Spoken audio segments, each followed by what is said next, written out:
नमस्कार, मैं हूं आपके साथ अंजना शर्मा और आप देख रहे हैं वर्तमान युग। तो आइए शुरुआत करते हैं आज की खास खबर से। एससी एसटी से क्रीमी लेयर बाहर करना टिप्पणी है, निर्देश नहीं। सुप्रीम कोर्ट के फैसले पर क्या बोले कानून मंत्री, जानिए खास बातचीत। एससी एसटी आरक्षण में क्रीमी लेयर का सिद्धांत लागू करने की सुप्रीम कोर्ट के फैसले में कही गई बात पर देश के विभिन्न हिस्सों से कड़ी प्रतिक्रिया देखने को मिल रही है। राजनीतिक दल भी अपनी अपनी तरह से इस पर प्रतिक्रिया दे रहे हैं।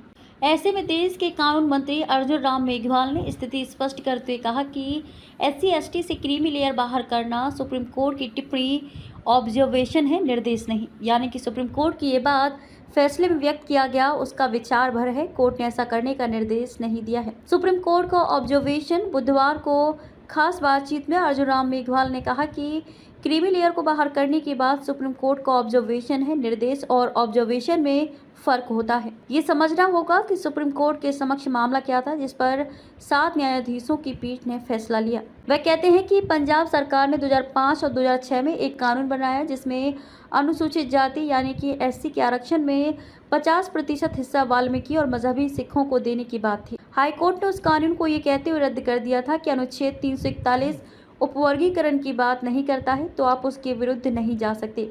वह मामला सुप्रीम कोर्ट आया। कोर्ट के फैसले के 2 भाग मेघवाल, उसके बाद आंध्र प्रदेश का एक मामला आया, उसमें भी इसी तरह की बात थी। उपवर्गीकरण पर एक फैसला 3 जजों की पीठ का था और एक 5 जजों की पीठ का था जिसमें परस्पर विरोध था, इसलिए इन मामलों पर 7 जजों की पीठ ने विचार किया और फैसला दिया। कई राज्य इस मामले में शामिल थे जिन्होंने निर्देश मांगा था। मेघवाल कहते हैं कि सुप्रीम कोर्ट के 7 जजों की पीठ ने 1 अगस्त 2024 को जो फैसला दिया उसके 2 भाग हैं। एक भाग ऑब्जर्वेशन है जो निर्देश नहीं है। एससी एसटी वर्ग में क्रीमी लेयर होनी चाहिए, ये निर्देश नहीं है, ये सुप्रीम कोर्ट का ऑब्जर्वेशन है। इस मामले में भ्रम फैला हुआ है और सरकार इस पर स्थिति साफ कर चुकी है। फैसले का दूसरा भाग निर्देश है, लेकिन वे निर्देश भी राज्यों को है। केंद्र को फैसले में कोई निर्देश नहीं दिया गया है और ना ही केंद्र सरकार उस मामले में पक्षकार थी। दूसरा भाग मेघवाल ने कहा कि फैसले के दूसरे भाग में कोर्ट ने राज्यों को निर्देश दिया है कि अगर आप चाहें तो अनुसूचित जाति वर्ग में उपवर्गीकरण कर सकते हैं। ऐसा करना असंवैधानिक नहीं होगा, लेकिन उसकी 2 शर्तें हैं। पहली शर्त है कि उपवर्गीकरण से जिन जातियों को आरक्षण देना चाहते हैं उनका पर्याप्त प्रतिनिधित्व नहीं होने के आंकड़े एकत्र करने होंगे। बिना आंकड़े के ऐसे ही उपवर्गीकरण नहीं किया जा सकता। उन्होंने बताया कि दूसरी शर्त है कि अनुसूचित जाति में से जिस जाति को उपवर्गीकरण करके आरक्षण दिया जा रहा है वह आरक्षण 100% नहीं हो सकता, यानी कि जिस उपवर्ग को आरक्षण देना चाहते हैं उसे ही एससी वर्ग का सारा आरक्षण नहीं दिया जा सकता। इन 2 शर्तों के साथ जो राज्य चाहेंगे आंकड़े एकत्र करेंगे और आगे बढ़ेंगे। इस फैसले को बस इतना ही समझना चाहिए।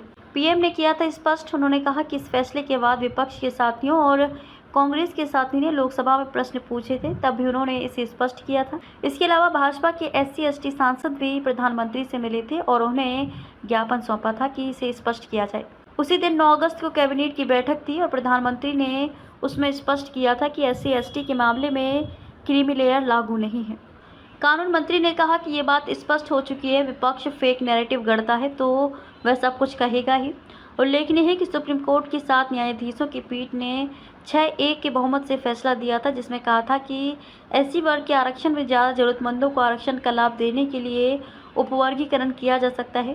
पीठ के 4 न्यायाधीशों ने अपने फैसले में एससी एसटी आरक्षण में क्रीमी लेयर का सिद्धांत लागू करने की बात भी कही थी। फैसले के बाद से एससी एसटी आरक्षण को लेकर राजनीति गर्म है।